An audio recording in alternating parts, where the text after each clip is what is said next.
Open the glove box. Remove the damper arm. Push in on the sides of the glove box to release the stops and lower the glove box.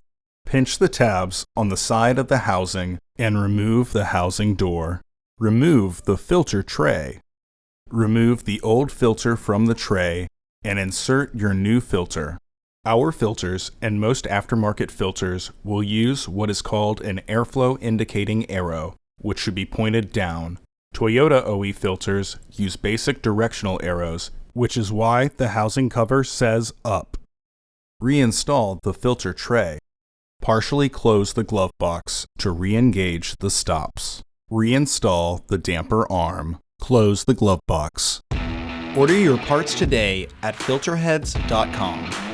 Also, please like our video and subscribe to our channel so you won't miss any new content.